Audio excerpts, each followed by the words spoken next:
So the market's crazy right now. We're in such unprecedented times. They're looking at scaling back inflation when they're like, inflation went down, it actually just slowed down. Or Yeah. not even realistically, year over year, it's still way up. Right. Well, it's 8.3% this month as compared to 8.5% last month. So it is slower, but it actually isn't. Kentucky or Yeah. Oh, What did you get? Kentucky. Yeah. There we go. Kentucky. Kentucky. Yeah. Yeah, it's crazy because this month's CPI is 8.3 versus last month's 8.5. What in CPI it means? The CPI means the Consumer Price Index, which is the official way that economists like to measure the Consumer Price Index, which is how you measure inflation. Okay. So it is down. But what's interesting is that gas went down. You see, one of the biggest reasons why inflation is so high this year is because food and gas prices, especially gas. But gas for the past few months has actually been going down. And yet inflation has not gone down as much as it should have. And that's because all of the other categories have went up substantially. So in reality, there's actually a different metric to measure inflation called the PCE, which is the personal consumption expenditures. It's the Fed, or the central bank's favorite way of doing it, because what it does is it removes food and gas out of the calculation. And the reason they remove food and gas out of it is because they say that, like, no matter how high those go up, you're still going to have to buy food and gas, right? So because they're volatile and they shift so much, they just throw them out to get a general perspective of like where inflation's going. And that PCE number is actually way more than economists expected. It's 0.6% versus the 0.3%. 0.6%. Yeah, versus the 0.3% they expected it should have been. Okay, So it's more than almost double their expectations, yeah. So inflation is not really slowing down as much as people think. But what's cool about everything is that what matters the most about inflation is not prices as much as your perception of where inflation's going.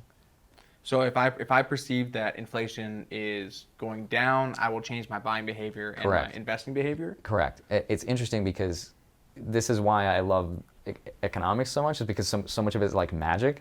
Because it's all one big magic trick. It's all misdirection. Their job is to misdirect you into believing a certain narrative. And their goal is to make you believe that inflation's going down. Got it. Is that why they didn't declare a recession when, you know, No, that's just for elections.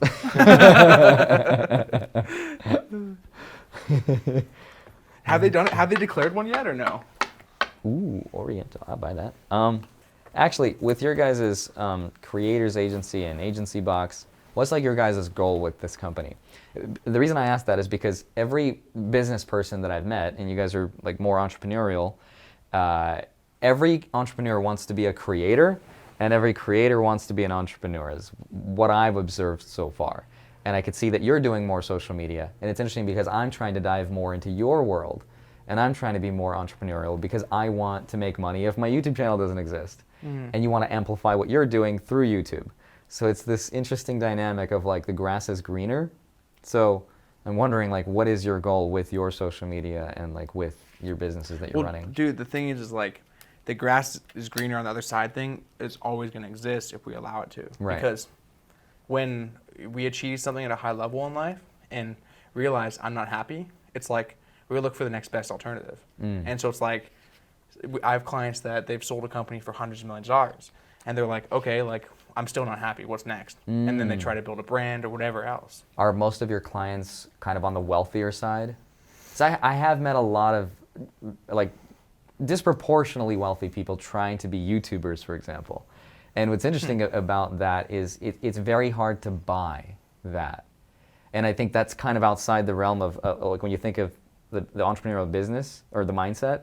It's like I could probably invest in it and buy it and throw money at it until the problem solves itself. But social media is just not like that. It's very difficult to buy the outcome of, I suppose, a successful channel. Hey, thanks for checking out this short clip from the full podcast I did. If you want to see another clip, go ahead and click the link right here. Or if you want to see the full podcast, you can click the link right here and check it out.